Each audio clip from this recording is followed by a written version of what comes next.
Talafalava, my name is Melissa Feeder and I'm the Program Coordinator for Health Specialists Limited. 3 years ago I went to Samoa for my grandparents' unveiling. So what it is this is a frangipani and it's all cut up in little pieces. Now frangipani was my grandma's favorite flower.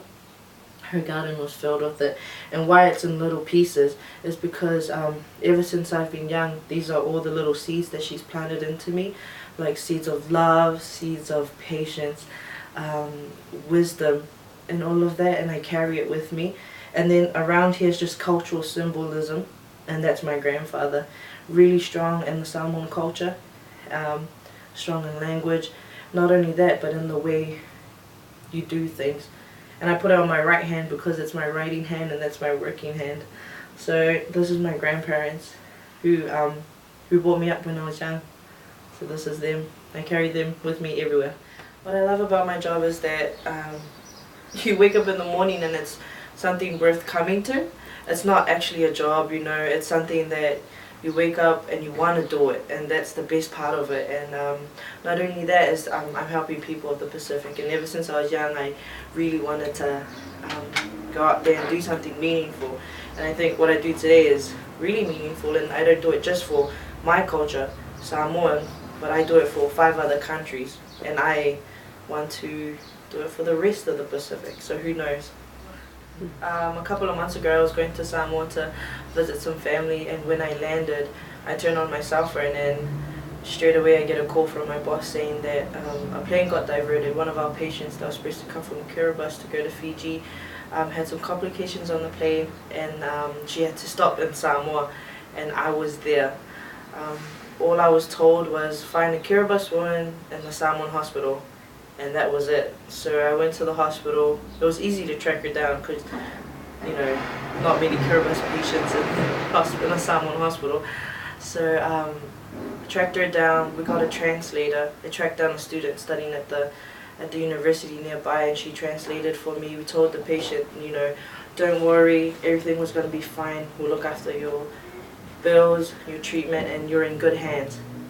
And just seeing her face, she would always smile and she would always give me the thumbs up every time we saw her. So the best part of that story was the experience. You know, I was checked into the deep end and I came out of it pretty well.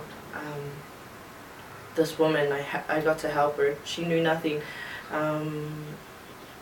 know, no familiar faces, nothing, and was there to help her and get her onto the plane back to Fiji. And yeah, she's back at home now. Everything's good. Yeah, I had a first group of patients. There were about 5 cardiac patients when I first started. I had to fly them over to get their heart surgery done. And these were 5 adults. And you know, I thought I'd just meet them, rah, rah, rah. But during the weeks we got to know each other, and they're really colorful people. And we had different ages. We had a mom. We had a girl that just got married, a girl, she's a teenager, and then we had 2 little boys as well. And yeah, it was just really cool. They were all after treatment, and seeing them recover and just hearing their stories and what they like back at home. And then I got the good news that once they landed, they got the biggest welcome. Apparently they're all celebrities, these 5 patients, which is really cool. They're on the news and everything. And the most touching thing for me was that I got to help them in a little way, you know, and what I do doesn't just affect them, it affects their families, their children. So who knows, the boys might grow up to be the next cardiac doctor or president or something like that, but it's just great that I got to play a part in that. And yeah, that's rewarding, that's amazing. Success. Well, coming from where I started from to where I am now, I'm pretty happy. Success to me in my little experience of life and where I am now, I reckon success is waking up every morning with a smile on your face, and whatever things come your way in your job, in your career, you know, you can still fight a good fight, and at the end of the day you wipe your hands and you're still smiling. That's success to me. And yeah, that's success. I moved from Samoa here to New Zealand, and when I was only 13. When I landed, it was like a whole different planet. Even though I was hanging out with Samoan girls and Samoan boys, I still felt really alienated and really different. Apparently I was a phobe and I got called all these nasty names, but I never knew what it was because I was so proud of who I am and where I came from. But apparently it wasn't cool to be straight from Samoa. So I felt really alienated, but how I overcame that was you know, you just got to have a strong mind and a strong heart and just know who you are, know where you come from, and just be proud of who you are. And you know, that just sends a ripple to everyone that's around you. And you know, just surround yourself with good people and, you know, the support of your true friends and true family. And that's helped me overcome those sort of obstacles of alienation. But other than that, I'm pretty sweet, I'm pretty cool. I can just be myself and just rock the jandals and everything, and still love it. I love it. I love being someone. Nothing wrong with that. When I was growing up, I used to always tell my parents about all the hardship and things that I used to face in school.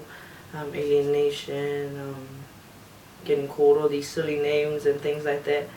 But my dad, what he always used to tell me was, all that frustration, all that anger, just put it in your pen. Just put it in your pen, write it all out, and work really hard. Because, you know, don't care about what everyone else is saying and what everybody else is doing. Because if you work on yourself, put it all in your pen, work really hard, then, you know, you'll be a leader and everyone will look towards you. So I reckon I did really well, and I want to achieve more. So yeah, all in the pen, guys. Put it all in the pen. And today you have a computer, no? All in the computer. What I reckon is that you need to know who you are. You need to be strong in who you are and just believe in yourself. Surround yourself with good people, and know to get to where you want to be, you have to work really, really hard. You have to work really hard. You have to get an undergraduate degree. There's cool jobs out there, but you know, you got to put in the hard yards now so that you can enjoy it at the end. What you put in is what you get out. So if you put in a lot of, you know, hard work, late nights studying, and a lot of sacrifice all those parties and things like that, you know, get your degree, work really hard, and yeah, you get to travel the world, you get to go to a lot of cool places. I've just started here, I've been here for 6 months, and already I've seen the Pacific, and it's amazing. And there's more other trips that I get to go and see and things like that. And don't be scared of knowledge, you know, educate yourself. Knowledge is the key. So work really hard, study hard, and you can get awesome jobs. Be really cool. So I hope with the job that I do and what the people that I meet and see, I hope that I get to plant seeds of love and patience, and I get to plant wisdom seeds as well.